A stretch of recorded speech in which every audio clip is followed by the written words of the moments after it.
Hello, everybody. I'm excited to read you another spectacular story. This one comes from another book that I discovered through the Children's Hour series, Mrs. Piggle by Betty MacDonald. That's backward in the film. I'm not going to worry about it this time.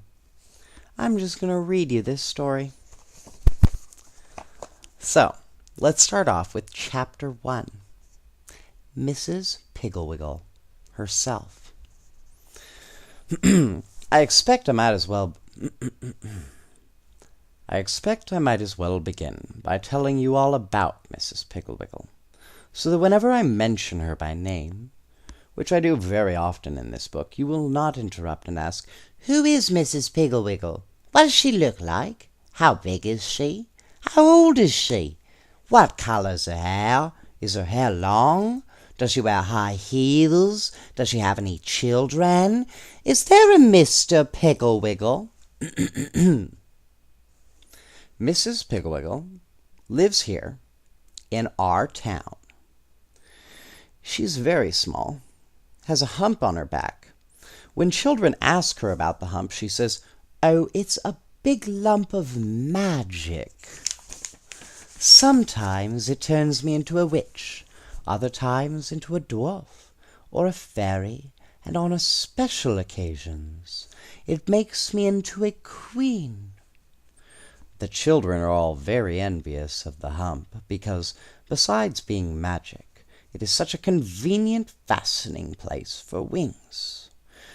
Mrs. Piggle has brown sparkly eyes and brown hair, which she keeps very long, almost to her knees, so the children can comb it.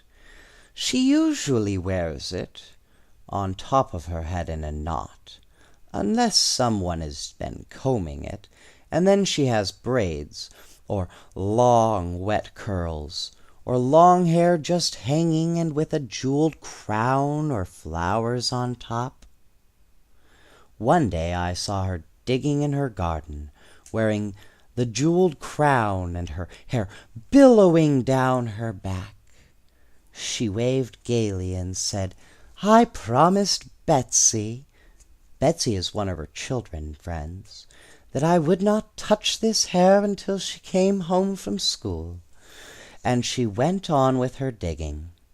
Mrs. Piggle's skin is a goldy brown, and she has a warm, spicy, sugar cookie smell that is very comforting to children who are sad about something. Her clothes are all brown and never look crisp and pressed, because they're used for dress-up. She wears felt hats which the children poke and twist into witches' and pirates' hats, and she does not mind at all. Sunday mornings she takes one of the hats off the closet shelf, gives it a few thumps, pulls it firmly down fore and aft, and wears it to church. She wears very high heels all the time, and is glad to let the little girls borrow her shoes. Mrs. Piggle has no family at all. She says that her husband, Mr. Piggle, was a pirate, and after he had buried all of his treasure in the backyard, he died. She just has herself, and Wag, her dog, and Lightfoot, her cat.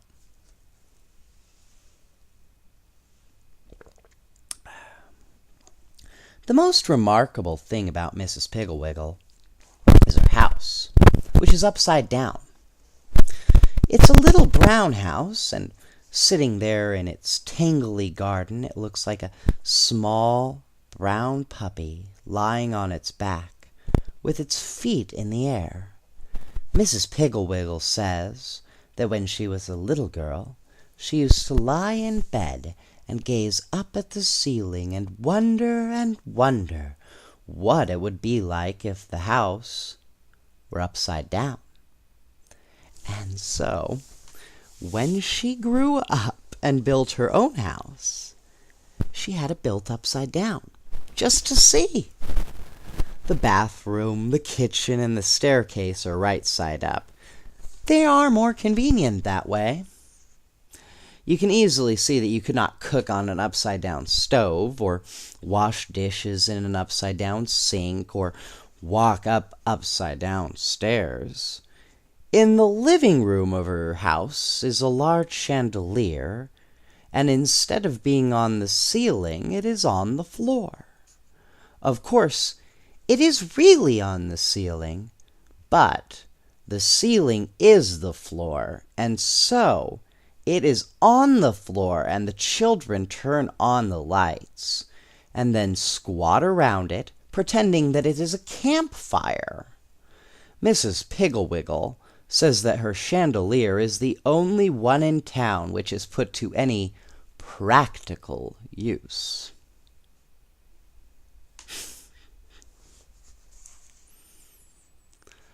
Her bedrooms all have slidey boards in them, because if you will look up at your attic ceiling, you will see that a slanty ceiling, when turned upside down, makes a fine slidey board. Also, all the wall lights are very close to the floor and handy for the small children. But the floor is the ceiling, so are they close to the ceiling or are they close to the floor? The world will never know.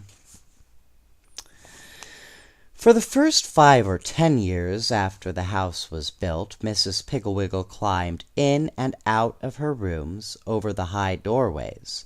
But now she has little steps, which are just the thing to practice jumping. She gives the children chalk so they can mark on the rug how far they jump. Nobody knows how old Mrs. Piggle is, and they're too polite to ask. She says she doesn't know herself. She says, "What difference does it make how old I am, when I shall never grow any bigger?" Mrs. Piggle's dog, Wag, has puppies every once in a while, and she keeps a long list of names of children who want them on the blackboard in her kitchen. For Lightfoot the cat's kittens, she has a long waiting list on the blackboard in the dining room. Mrs. Piggle's backyard is full of big holes where small boys dig for Mr. Piggle's buried treasure, and her front yard is full of flowers which the little girls pick, jam into vases, and place about her living room or carry to their teachers. Every child in town is a friend of Mrs. Piggle's, but she knows very few of their parents. She says grown-ups make her nervous. For the first year after she built her house, Mrs. Piggle lived there all by herself, except for Wag and Lightfoot, and she was very lonely.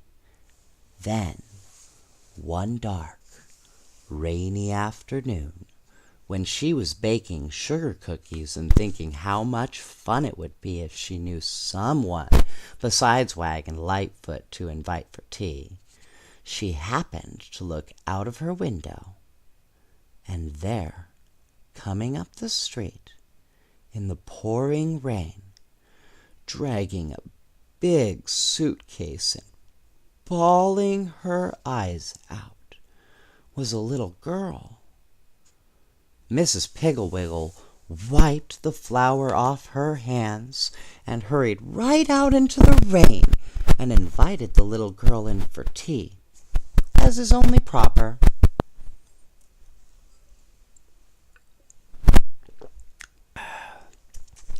The little girl's name was Mary Lou Robertson, and she was 8 years old and quite fat, and she was running away from home. She told Mrs. Piggle all this after she had drunk 3 cups of cambric tea and eaten 7 sugar cookies. She said, I'm running away from home because I hate to wash the dishes. All I do is wash dishes. I'm just a servant. Dishes, dishes, dishes. Wash, dry, put away, that's all I do. My mother doesn't love me at all. She isn't my real mother anyway. She probably got me out of an orphanage just to wash her dishes. Mary Lou began to cry again, so that the 8th sugar cookie got quite soggy before she finished it. Mrs. Piggle said, "Isn't she your real mother?" Mary Lou said, "She says she is, but no real mother would make you wash dishes. Wash dishes, wash dishes." "Now that's a funny thing," said Mrs. Piggle. "I mean your hating to wash dishes so much. Because, you see, I like to wash dishes.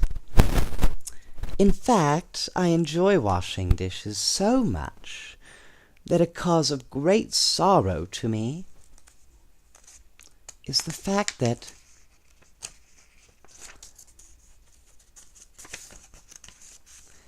the only dishes I must wash are for Wag, Lightfoot, and me, 3 or 4 dishes a meal. That is all.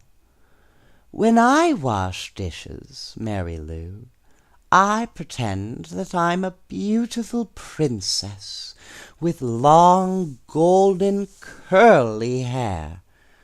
Mary Lou's hair was jet black and braided in 2 stiff little pigtails, and apple blossom skin and forget-me-not blue eyes. I've been captured by a wicked witch, and my only chance to get free is to wash every single dish and have the whole kitchen sparkly clean before the clock strikes.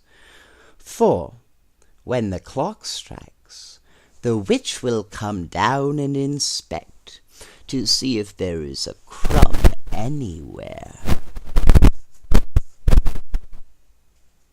Oh dear. If there are pots and pans that have been put away wet, if the silverware has been thrown in the drawer, or if the sink has not been scrubbed out, the witch will have me in her power for another year. Mrs. Piggle looked at the clock and jumped up. "It's 10 minutes to 4, Princess, and we have so much to do. Hurry, hurry, hurry!" Mary Lou also jumped up and began carrying the tea things to the sink, and Mrs. Piggle whisked them in and out of the dishwater, and Mary Lou dried them, and Mrs. Piggle hurried as fast as she could and put all the cookie things away, and every once in a while she would stop and say, "Hark! Princess, do you hear the thump of the witch's big gnarly cane?" Then Mary Lou, her braids bobbing up and down with excitement, would say, "I hear it, Princess. It is coming closer and closer." Soon the kitchen sparkled, the dishes were washed and dried and put away, and every crumb had been swept off the floor. Mary Lou even curled Lightfoot's tail neatly around her legs and smoothed Wag's fur. Just before the clock struck, Mrs. Piggle said to Mary Lou, "Princess, I must leave you now, but show the witch your work, and oh, I hope you will be freed." Then she went upstairs, and pretty soon down the stairs came a terrible old witch with a long black dress, a tall black hat, and a big gnarly black cane. Mrs. Mary Lou was very scared until she saw the sparkly eyes of Mrs. Piggle under the black hat. She showed the witch the kitchen, and the witch took out the cookie pans and carried them over to the light to see if they were clean and dry. She got down on her knees, squeaking like a rusty gate to see if Mary Lou had swept under the stove. She felt inside the teacups to see if there was any sugar in the bottoms, and she put on her glasses to examine the sink. But she could not find anything wrong, so she handed Mary Lou the key to the kitchen door and screeched out, "You are free, princess, but I will get you again, never you fear." The witch clumped back up the stairs, and in a few minutes down came Mrs. Piggle-Wiggle. "Well," said Mrs. Piggle-Wiggle, "do you see why I like to wash the dishes?" Mary Lou said, "Oh, Mrs. Piggle-Wiggle, that was the most fun I ever had." Mrs. Piggle-Wiggle said, "Of course, you can have more fun than I can, because you have so many more dishes to wash. If only I had more dishes and could take longer, I would be a princess with curly yellow long hair, apple blossom skin, blue eyes, and a beautiful voice, and I would sing sad songs over the dishpan. Also, if I had more dishes, I would have the witch ride through the night on a broomstick, and I would creep out on the back porch to see if she was coming. I could hear her land with a thump on the roof, and I would slip upstairs to see if she was going to slide down the chimney or thump down the stairs. Oh, there would be ever so many exciting things to pretend. If only I had more dishes to wash." After a while, it stopped raining, and the sun came out, and Mary Lou took her suitcase and went home. That night, her mother — it really was her mother, of course — almost fainted when she came out to the kitchen exactly 27 minutes after dinner, and Mary Lou was sweeping the floor and washed and dried and put away, and everything was immaculate. Mrs. Robertson rushed in and called Mary Lou's father, and he came out to the kitchen and pretended to fall on the floor with surprise. And then he said to Mary Lou's mother, "I like your new maid, madame. In fact, she is so much better than Tilly Slopwash, who used to be here, that I think we should invite her to the moving picture some early evening." Then Mary Lou told them all about Mrs. Piggle-Wiggle, and Mary Lou's mother said, "Oh, yes, I remember seeing that odd little house. She sounds like a charming friend. And if you are certain that she invited you, you may go over there after school tomorrow." The next day, after school, Mary Lou went to see Mrs. Piggle-Wiggle. She took her best friend, Kitty Wheeling, with her, and Mrs. Piggle-Wiggle was very glad to see them, and showed them through her upside-down house, and served tea and cookies. Kitty said, her mouth full of cookie, "My worst trouble is bed-making. I just cannot get them smooth. I'd much rather wash dishes like Mary Lou. But Mama won't let me change with my sister Sally, who washes dishes, until I've learned to make the breads properly. Oh, I just despise to make beds." Mrs. Piggle-Wiggle poured herself another cup of tea, gave a saucer of cream to Lightfoot, and 4 cookies to Wag. Then said, If you think you have a hard time making beds, Kitty, imagine how hard it is for me. You see, the cruel queen sleeps in my beds every night and inspects them every morning, and if she finds even a single wrinkle, even one as big as a pin, she will have me thrown into a dungeon. Come upstairs, and I'll show you how I have to make beds." So they went upstairs, and Mrs. Piggle threw the covers clear off the foot of one of her beds. Then she had Kitty help her make it, and when they finished it was as smooth as the floor. No wrinkles.